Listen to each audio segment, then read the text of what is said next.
let's talk a little bit about what it is that you saw. Давайте немного обсудим то, что мы видели. What roles did you see me using? Прежде всего, какие вы роли видели, какие роли, как вы думаете, применял я?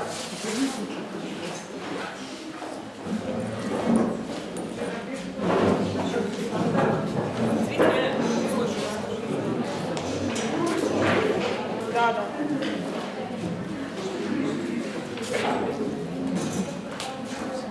Терапевта и консультанта. Therapist and consultant. What else? Did you see? Мы встретились, например, мы еще роличных одновременно, с 3 роли. So we noticed you performing all three roles. Okay. Do you remember what role at what point? А помните ли вы, какую из ролей я выполнял в тот иной момент супервизии? Okay. At what point was I being a teacher? Как вы думаете, когда я играл роль учителя? Во втором случае. In the second case. Second case was the 30-year-old male. Да. Случай с молодым человеком, правильно? 30-летний. Okay. What was I trying to teach? А чему же я пытался научить Дэну? Когда рассказывали про треугольники, When you were talking, sharing him the experience of the triangle, when you were telling him about the All right. triangle. Yes. А еще, когда вы говорили, что эта методика отличная, что именно эту методику нужно было использовать в случае с девушкой. And also when he said that the tactics that he applied is excellent and is the right thing to use in the case of a lady. What do you think were the most significant moments in that demonstration? Как вы думаете, каковы ключевые моменты в нашей супервизии? То есть самые важные моменты, которые стоит отметить? Позитивное оценивание отдельных моментов, как поддержка. Support that you provided to them. Okay. Anything else? Еще что-нибудь? Контроль чувств, супервизируемый. So control that you get over the feelings of the supervisee. Okay, so I was acting as kind of a container for his emotional experience. То есть вы имеете в виду, что я своего рода контейнером, да, накопителем его эмоций выступал? Вы давали ему возможность объяснить свои эмоции, выплеснуть, но не принимали You gave him the chance to express his emotions and feelings, but you didn't apply and he didn't overtake those feelings. Okay. What other significant moments were there? What are you going to remember about this? Что-нибудь еще, кто какие важные моменты заметил, вот кому что больше всего запомнилось? Мне показалось, одним из важных моментов было то, что супервизор спрашивал у супервизируемого, есть ли у него намеченный план дальнейших действий в каждом из трех случаев. Yes, it's very important that in every case he asks Dan if he has the plan, like what to do next. That's one of the things that I try and do with a lot of my supervisees. Before I let them leave, I make sure that they have an idea of how to proceed. На самом деле я пытаюсь это делать в случае с каждым из своих подопечных. До того, как они покинут сессию, я пытаюсь выяснить, есть ли у них план действий дальнейших. Do you think there might be times when it's best to let them struggle without a plan? Как вы думаете, есть ли такие ситуации, в которых лучше дать им свободу действий и лучше не составлять какой-то дальнейший план действий? I ask this question without having a firm answer in my own mind. Я сейчас спрашиваю, и ответа готового в голове у меня нет. То есть есть и случаи, когда лучше действовать интуитивно, лучше ориентироваться в ситуации, а не придерживаться готового плана.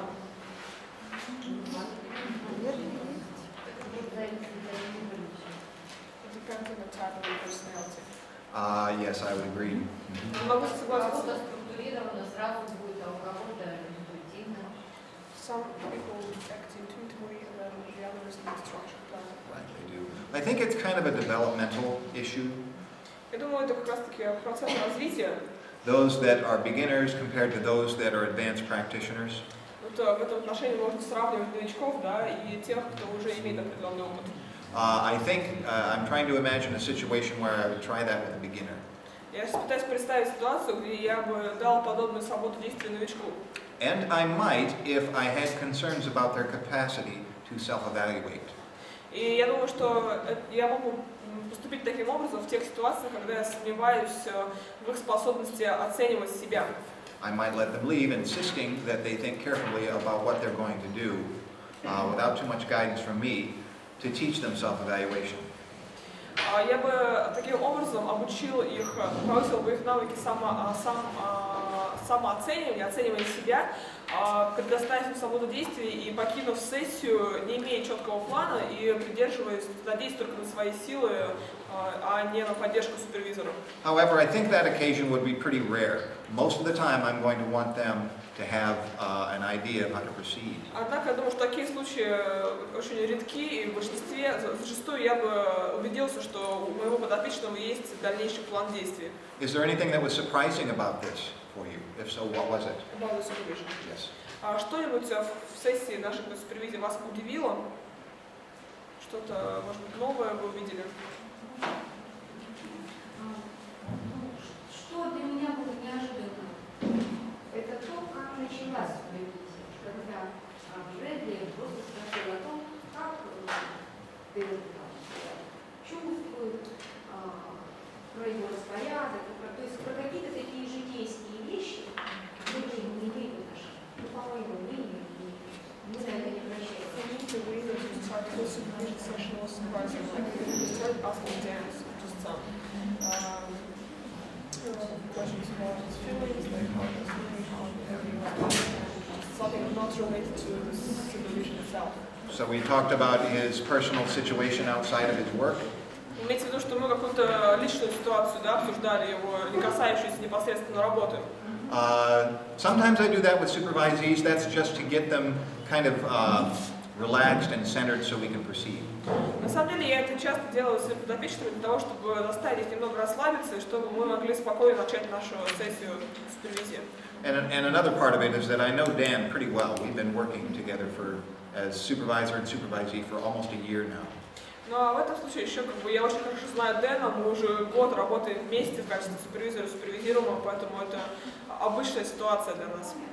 Is there anything else that was surprising about this? Может быть, еще что-то было неожиданным? Мне очень понравилось, как Брэдли повернул ситуацию с девушкой, которая ушла от супервизируемого, и я удивилась, что он вот так вот ее развернул.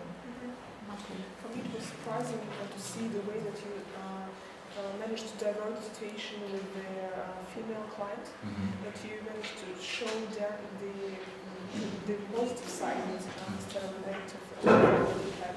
Okay, all right. Yes, that was, it's funny, when those moments come to me, I'm always surprised by them myself. И, честно, я сам себе всегда удивляюсь, когда мне удается что-то такое сделать. And I cross my fingers and hope they don't stop coming.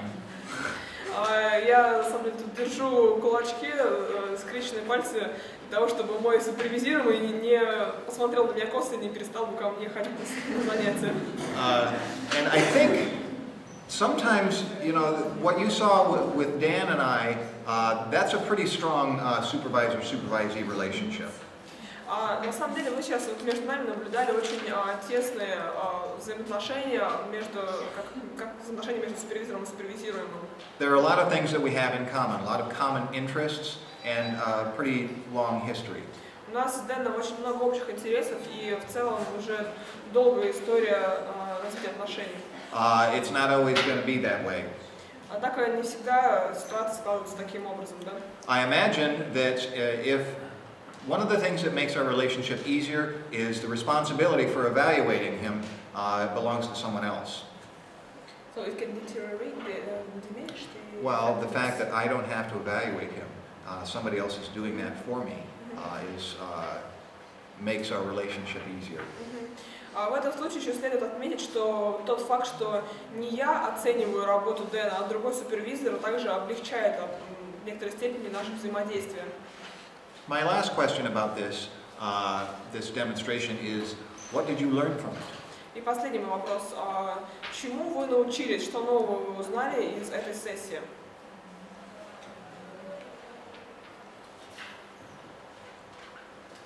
Nothing? Ничего? Неужели совсем ничего?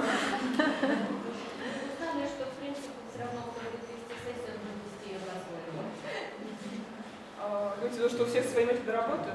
Конечно, например, я бы указала на ошибку, что Дэн пришел и не проработал ситуацию с девушкой, потому что в дальнейшем, если он не проработает, у него будут клиенты, которые будут уходить от него. То есть тот инструментарий, который он использовал, не сработал. So what I learned is that when the supervisor utilizes his own methods and tactics, for example, if I were a supervisor in this case, I would definitely point out the negative effect that Dan's work had in Dan had in the work with the lady, with the female client. He didn't prepare for the session, and he failed to evaluate his relationship and the problem with the female client himself. And then if he continues to do it like this, like missing the evaluation, then the clients will just go away. Okay. Yeah, it does sound like there would have been a difference in how we would have handled it. And there's going to be a lot of individual variation. You're going to be using your own personalities and your own history in this kind of work that you do. Ну, безусловно, да, это совсем другая тактика, которую вы выбрали. И согласен в целом с тем, что супервизоры очень часто, их работа часто характеризуется какими-то личностными особенностями. Something else that might be different is if we use different methods, we were depending on self-report. Кроме того, если мы используем различные методики, мы зачастую становимся зависимыми от самоотчета. And that works pretty well with Dan because he can remember a lot of details. Вот в работе с Дэном у нас с этим проблем не возникает, так как Дэн очень детально описывает мне свои сессии с клиентом. And I trust his capacities as a therapist, making audio tapes or videos not necessary so much. И вот в работе с ним я признаю, что ведение аудио или видеозаписи не настолько важно, не настолько необходимо для меня как для супервизора. Also, it was an issue of confidentiality. I was not cleared to see some of these videos or audios.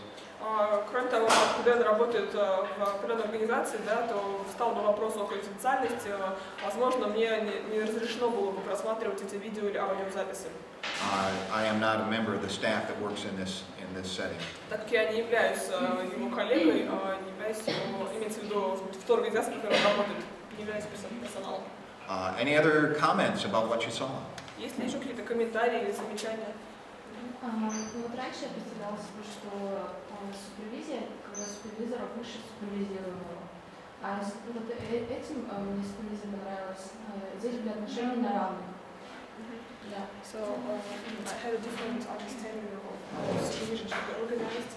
So previously I used to think that the supervisor should somehow be above the supervisee, like he should prove himself as a more experienced and more complete person. But here I saw that the relationships were pretty much equal. Yes. И здесь супервизор, он предоставлял свободу, даже выбора. Ну вот Брэдин спрашивал, с какого бы хотели вы случая начать? Ну, было такие отношения, равные. И если бы, например, я пришла к супервизору, как вот описали, да, что вот ты не сделал задание, не проработал этот случай, то я бы ушла от такого супервизора, потому что мне это бы так не сладко, а там на работе еще сделать. Да, такие бы отношения точно бы устроили, я бы искала такого рассказа. Also, I noticed that it gives you freedom to Dan to choose which topic to start with or which issues to discuss. And actually, like it because if I came to supervise and would adopt just different tactics which were described, we were pointing out negative sides of the work, and I would probably have to leave this supervisor because since meanwhile I'm having issues with my clients more, and when I come to my supervisor and get more pressure from peers, probably will be too much for me. You might feel caught in the middle between your supervisor and your client. Да, вы можете себя почувствовать как между двух огней, да, в этом случае, что и тут вроде как проблемы с другой стороны. Я хотела отметить, может быть, эта деталька не очень пишется, но я бы хотела отметить то, что вот Дэн, он сидел такой немножко грустноватый, а Женя, он пытался до позитива такой would also like to point out that when Dan came to you, he looked a bit sad, Yeah. and he was looking sad, but nevertheless, you tried to bring up his spirits, smiling and just trying to get a positive view. Yes, one of the things that I try to do as a supervisor is to kind of metaphorically lift them up. Но я в целом всегда стараюсь немножко поднять моральный дух своих подопечных. And recharge them for the difficult work that they have to do. Так скажем, подзарядить их для той работы, которую предстоит, потому что зачастую им предстоит очень сложную работу. Okay, any other? I think we have one more comment. Yes. Еще, кажется, один комментарий. Как Женя относится к тому, что у Дэна Дэн рассказывает клиенте, у него 2 терапевта. Потому что если 2 терапевта, то клиент, я думаю, не доверяет никому. Или возникает ситуация, когда один терапевт хороший, а другой плохой. So, question to you: what is your attitude to the situation described by Dan, where his client had 2 therapists? Because from what I think, from what I see, the situation is as follows: if the client has 2 therapists, either of them might appear bad or good, Yes. and the other one appears better or good as well. Yes. And then, in this case, the client might have little trust in both of them. I can imagine a situation where the client switches favorites. Dan is the favorite one day, and then the next day it's somebody else. Ну, то ситуация может быть следующей. У клиента просто меняется предпочтение, так скажем. В один день ему кажется, что Дэн является лучшим терапевтом для него, а на следующий день ему другой терапевт более близок, да? And I think, Dan would have to be pretty careful about not being pulled into what is essentially a game. И тут Дэну очень важно не попасть в поле манипулирования своего клиента, да, и не стать вовлеченным в эту игру, которую пытается вести с ним клиент. Which brings us back to one of the reflective questions we talked about yesterday. How can we prevent our clients from manipulating us? И если помните, мы вчера как раз об этом говорили, о том, какие вопросы следует задавать в себе, если существуют трудности в работе клиента, рефлективные вопросы. И одним из них был как раз вопрос, который звучит следующим образом: как мы можем оградить себя от того, чтобы клиент нами манипулировал? Because this is certainly a situation where Dan was being manipulated. Это, естественно, как раз таки пример той ситуации, в которой клиент пытался манипулировать Дэном. Any other questions about this? Есть ли еще какие-то вопросы? Мне понравилось, как Женя Баруби выстроила границы. То есть и вроде бы, то есть провел терапию чуть-чуть, как бы, да, то есть поговорил о чувствах, но при этом не ушел как-то слишком в личное, да, и все же вернулся к своему терапевту, то есть к эквивалентированному такому подходу, то есть нашел какие-то выходы, то есть именно по работе с клиентом. I like the way you kept the borders between delivering some therapeutic, introducing some therapeutic methods and sticking to the goals and continuing the supervision itself. So you didn't go into much personal things, so you stick to the point. Yes, that is one difference between providing supervision and providing therapy. В этом как раз таки разница между супервизией и терапией. Now, sometimes I have supervisees that come in with very serious personal problems, and we do spend a fair amount of time on that. Sometimes it takes more time to get some of them emotionally centered and ready to work. Иногда бывает ситуация, когда мои подопечные приходят ко мне, да, и у них какие-то серьезные личные проблемы, и мне приходится тратить много времени на то, чтобы подготовить их вообще к супервизии, на то, чтобы настроить их на рабочий лад. And supervision is to help someone's professional development rather than helping them function as an ordinary person. Не стоит забывать, да, что супервизия призвана прежде всего развивать компетенции, способности терапевта, а не просто помогать ему решать какие-то личные проблемы. Any other thoughts or questions about that demonstration? Еще какие-нибудь комментарии или мысли есть по поводу упражнения? Svetlana. Пожалуйста. Возникал вопрос, и сейчас возник, и бывало и раньше. В ситуация, когда мы видим, как в супервизии раскрываются какие-то субъективные переживания подопечного нашего, связанные с консультативным процессом, с психологической помощью. Мне показалось вот здесь очень яркое переживание. Вот один клиент ушел, да, второй манипулирует, по сути дела, открыто. И вот какие мы можем видеть маркеры для того, чтобы помогать нашему подопечному работать не столько с техниками, которые он использует, а со своими чувствами в отношении консультативных ситуаций. Потому что вот это...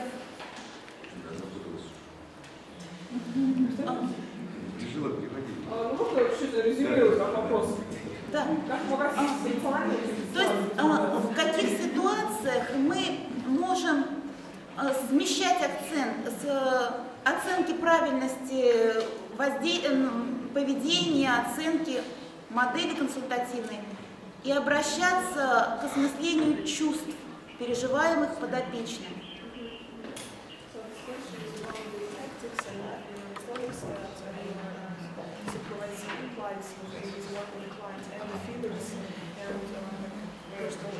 Personal feelings and emotions that he has. In which situations should we address and consult not on the tactics that he applies, but on concentrate on the feelings and emotions that he has in his relationships with clients? It sounds like you're asking when I should deal with transference, countertransference. У меня складывается впечатление, что вы спрашиваете о переносе и контрпереносе. Да, мне показалось, он имел место быть в этом случае. It wasn't in place. Okay. It was or it wasn't in place? It was, yes. He was having a countertransference reaction when his female clients decided to end their therapy together. Но можно сказать, что со стороны Дэна наблюдался контрперенос в случае, когда его клиент и девушка отказалась от дальнейшей терапии. Now, I had two choices on how to proceed with that. I could deal with, what this countertransference was about. Is it part of some kind of previous history as to why he's having the emotional reaction that he is? Здесь у меня есть два пути. В первом случае я могу попытаться понять причины этого контрпереноса, заглянуть в историю, да, немного понять, откуда растут ноги, так скажем, и почему возник этот контрперенос. Or I could have did what I did, which was look at that problem from a different perspective and show how it signified his success with that client. То есть пытаться решить проблему этого контрпереноса, собрав больше сведений, да, о его возникновении. Либо я мог сделать так, как я поступил, это повернуть ситуацию обратной стороной и попытаться представить ее в другом свете. I think if this happened more often with other clients, I might start to talk to him about some personal history. Однако я думаю, что если у Дэна будут в дальнейшем возникать подобные проблемы в работе с его клиентами, то я вот уже задумаюсь и попытаюсь с ним обсудить эту проблему более детально и уже на другом уровне. But as an isolated incident, it felt more appropriate to me to, rather than personalize it too much, simply look at it from a different perspective. Но вот в этом случае, так как он является единичным, да, на данный момент, мне проще было и лучше было, да, для Дэна, чтобы я развернул ситуацию и показал ее с другой точки зрения, а не персонализировал, так скажем, вот эти его эмоции, переживания. Okay. Any other questions about? Еще какие-нибудь вопросы есть? All right, let's move on. Last subject, group supervision. Хорошо, давайте продолжим. Последняя наша тема – это групповая супервизия. Now, group supervision has a long history. It's been around for a while. Итак, история групповой супервизии насчитывает уже много лет. As with most everything else, it started with Freud. Как и многие другие вещи в психологии, все началось с Фрейда.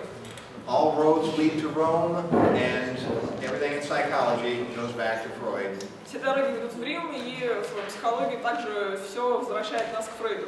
Whether we like it or not. Нравится нам это или нет. And so he started with his Wednesday evening society. Фрейд начал свою работу в групповой супервизии с создание общества, которое собиралось каждую среду по вечерам. Psychoanalysts that were learning under Freud would come to his home and they would talk about their cases. Психоаналитики, которые сотрудничали с Фрейдом, учились у него, приходили к нему домой и обсуждали свои случаи. And naturally he would guide their thinking about those cases. Ну и в этом случае Фрейд помогал им, направлял их работу в тех или иных ситуациях, помогал им разбираться в сложных вопросах. Now, group supervision is something that is almost as common as individual supervision. В целом групповая супервизия встречается так же часто, как и индивидуальная. And one of the interesting things about it is that it can be equally as effective as supervision. И стоит заметить, что эффект от групповой супервизии зачастую является ничуть не меньшим, чем от индивидуальной супервизии. Although people typically prefer individual supervision. Несмотря на то, что люди чаще всего предпочитают все-таки индивидуальную супервизию. There are some accrediting bodies in the United States that require both forms of supervision. Некоторые аккредитующие органы в США требуют от психолога или психотерапевта прохождения курса как групповой, так и индивидуальной супервизии. In my work situation, we require group supervision and individual supervision for students' first work in the field. Как раз таки в нашем университете, чтобы студент смог начать работу в какой-то организации, мы требуем того, чтобы он закончил курс прохождения как групповой, так и индивидуальной супервизии. And the definition of group supervision is pretty straightforward. Определение групповой супервизии довольно-таки просто. It is a supervisor monitoring the work of a group of supervisees. Это ситуация, в которой супервизор контролирует ход супервизии между несколькими подопечными. All of the same rules apply with one additional benefit, and that is the help that they can sometimes get from their peers. Действуют все те же правила, что и при индивидуальной супервизии, но прибавляется еще одно преимущество, так скажем. Подопечные терапевты могут получать помощь не только от супервизора, но и от своих коллег. Now, I'm curious about something, and that is the training or experience that you've had with group therapy. Меня сейчас как раз таки интересует ваш опыт работы с групповой терапией. How many of you have gotten that kind of training or had that kind of experience? Кто-нибудь проходил подобное обучение, подобной терапии или имел опыт такой работы? Okay, a lot of you have. So Многие you're probably familiar with the, I think, Curative Factors by Irving Yalom. Скорее всего, вы знакомы с фактором лечения Ирвинга Йелла. Some of those are going to be operating in group supervision.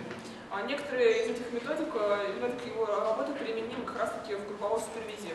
One of the nice things about group supervision is it's very economical.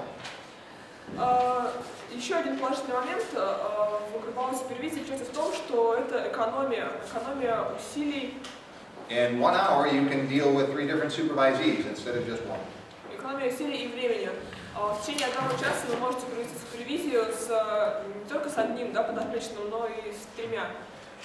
Typically, the group size that we deal with at my university is limited to 8 people. В нашем университете количество участников в групповой супервизии, как правило, ограничивается 8 людьми. And it's a great opportunity for supervisees to learn from each other. Для начинающих терапевтов, для подопечных это отличная возможность учиться чему-то у друг друга. And it can be particularly helpful for supervisees who are working with a very narrow population. В особенности это может быть полезным для тех терапевтов, которые работают с очень узкоспециальными случаями. Maybe they're only working with one particular type of client and they don't get an opportunity to hear about other types. Может быть, представим, что терапевт работает только с конкретной группой людей, в конкретной области, и у него просто нет возможности обучиться чему-то в других областях. Unless they're going to group supervision meetings. Если только он, конечно, не посещает сессии по групповой супервизии. It also helps reduce isolation and normalize some of the feelings that they have about the work that they're doing. Кроме того, групповая супервизия помогает снять то чувство изолированности, с терапевтов, которые работают в одиночку, да, и каким-то образом выровнять их эмоции и выровнять их чувства. You also get a more comprehensive view of how a supervisee is functioning because you can watch them interact with their peers. Кроме того, супервизору легче составить целостную картину о супервизируемом и о его работе, наблюдая за тем, как он сотрудничает со своими коллегами. Now, there are some limitations to group supervision. One of them is they don't get as much individual personal attention. Однако есть некоторые ограничения в групповой супервизии, и одно из них это та степень внимания, да, которую супервизор уделяет каждому из подопечных. And once in a while, you have to deal with issues that really are unrelated to the cases that they're dealing with. И время от времени возникают ситуации, которые не имеют отношения, по сути, к случаям ваших подопечных. Now, one challenge is this: confidentiality. Why might that be an issue with a group? Кроме того, встает вопрос конфиденциальности. Возникает вопрос, почему конфиденциальность вызывает опасения в работе группы. Наверное, дело в том, что не все члены группы могут, так скажем, бежать из головы. Могут сказать своих коллег. There might be a situation in which one of the supervisors will just share the cases that were discussed during the group supervision with someone else. Right. Yes, that's exactly right. You cannot, in individual supervision, you're much more likely to be able to keep things confidential. You only have to worry about 2 people. В случае индивидуальной супервизии нам меньше приходится беспокоиться о вопросах конфиденциальности, так как информация сохраняется конфиденциально между 2 людьми только. Да? Здесь у нас целая группа. You cannot control what other group members might do. Мы не можем контролировать то, что делают или говорят другие члены группы. You certainly want to encourage confidentiality and establish it as one of the rules of functioning. Конечно, мы должны сразу же в начале работы группы установить сохранение конфиденциальности в качестве правила. But this is a situation where keeping that confidence is not completely in your control. Однако возможность отслеживать, да, и возможность осуществлять контроль над конфиденциальностью не всегда в нашей власти в этом случае. There are also things that can happen in group supervision that can kind of get in the way of learning. Кроме того, некоторые факторы, некоторые параметры групповой супервизии могут мешать процессу обучения. There can be maybe competitions or triangles, things that we've talked about before. Например, тройки, треугольники взаимоотношений могут возникать в групповой супервизии, либо супервизируемые вступают в некую конкуренцию между собой. And whereas individual supervision is an isomorph of individual therapy, В то время как индивидуальная супервизия является изоморфом индивидуальной сессии с клиентом, the similarity between individual therapy and group supervision is there's really not much. It's not an isomorph. то в случае с групповой супервизией мы наблюдаем другую картину. Да? Групповая супервизия имеет очень мало сходств в организации и в своих особенностях с индивидуальной терапией. Now, one task that you may have as a group leader is you have to be something of a leader. Супервизор в групповой супервизии должен в то же время выступать и лидером. Groups, they need some kind of direction from someone. Чаще всего работа в группе требует какого-то западного направления. The issue of challenge and support and finding that balance is, of course, the same in a group situation as it is for individual. Что касается вопроса поиска баланса между сложными задачами, которые мы ставим перед супервизируемыми, и той поддержкой, которую мы оказываем, представляет собой тот же интерес в групповой супервизии, что и в индивидуальном. То есть очень важно находить этот баланс. And one of the things that can be an issue is choosing which quarrels members might have amongst themselves that you're going to deal with. Кроме того, если возникают какие-то конфликты между участниками групповой супервизии, супервизору необходимо вычленять те моменты, которые стоит обсуждать, стоит выносить на обсуждение, так скажем, на поверхность. Being a group leader also requires kind of a quiet confidence. Quiet confidence as a group leader. Кроме того, супервизор в качестве лидера группы никогда не должен терять самообладание, всегда должен оставаться спокойным. You don't want to be overbearing and too directive. Супервизору не следует быть слишком настойчивым в введении каких-то указаний, директив, представления указаний своим подопечным. But you also don't want to just let the group function without any kind of Но в то же direction. время супервизор не должен позволять участникам работать по своему усмотрению. Now there are some things that can be helpful and some things that are not so helpful. Давайте поговорим о том, что может вам помочь или что может вам мешать при организации работы в групповой супервизии. For you to use as a manager. То есть это те методики, которые вы можете использовать в качестве лидера. Using feedback from peers and keeping that flow coming. Что может нам помочь, да? Это прежде всего получение обратной связи от ваших коллег и налаживание рабочего процесса. Sense of humor is always very welcome. Чувство юмора также никогда не помешает. Shouldn't be serious all the time, that can become oppressive. Не следует всегда быть слишком серьезным, потому что подопечные могут почувствовать определенное напряжение. But one of the nice things about a group is it can be a safe place to experience the struggles that we're confronted with in the work that we do. Кроме того, работа в группе является отличной средой для того, чтобы понять, увидеть и проанализировать определенные проблемы, с которыми мы сами сталкиваемся в своей практике. But there are some things that can get in the way of group functioning, and that can be interpersonal problems with the supervisor. Однако некоторые моменты могут мешать успешной работе группы, и прежде всего это не слишком хорошие взаимоотношения с супервизором. This is something that I've been through before, and it's not easy. Должен сказать, что я с этой проблемой сталкивался, и решить ее довольно-таки непросто.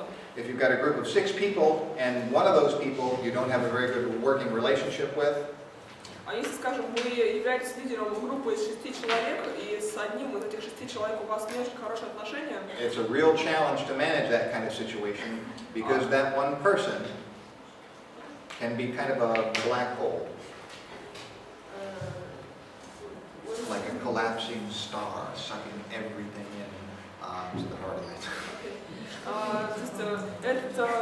Эту ситуацию очень сложно исправить, так наладить, так как этот один единственный человек может стать своего рода черной дырой, да, поглощая все позитивные, положительные моменты, которые происходят в работе группы, и оказывая негативное влияние в целом на рабочий процесс. One of the things that can happen too is problems between peers. Кроме того, могут возникнуть какие-то проблемы, конфликты между супервизируемыми. I once had a boyfriend and girlfriend break up during the semester, and they were both in the same class.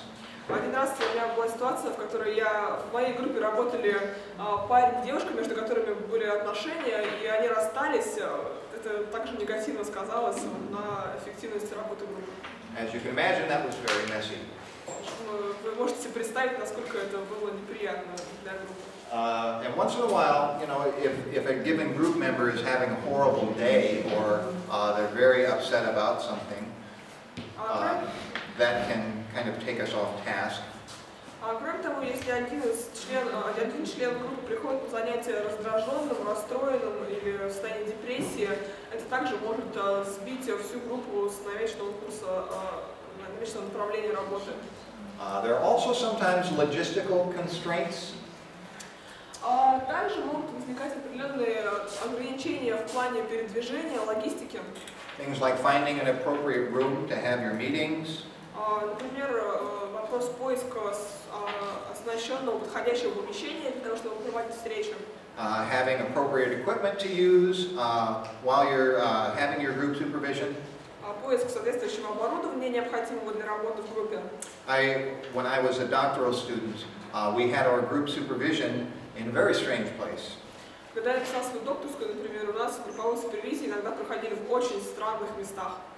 Because that was the only room that was available to us at our university. Потому что то помещение, которое мы использовали, было единственным доступным помещением в университете для проведения наших собраний. It was an operation theater for a veterinary medicine program. Это была операционная, предназначенная для одной из медицинских обучающих программ. It was this big metal table that had hydraulic lifts on it. В центре этого помещения стоял большой металлический стол с определенным гидравлическим механизмом, да? So you could do surgery on a horse. Можно было проводить операцию на лошадях. We would come there, we would put our books down, and there would be these rows of seats all around us, so we felt like we were being watched by the spirits of, I guess, dead horses. И это мы приходили в это помещение, так как это было демонстрационное, операционное, то вокруг нее еще были сиденья амфитеатром, то есть мы туда сходили, у нас было ощущение, что за нами следят какие-то мертвые души этих лошадей, которые проводили операцию. Sometimes it really lightened the mood, but other times it really kind of depressed us. Иногда, скажем, это забавляло, но зачастую это определенную тоску нагоняло.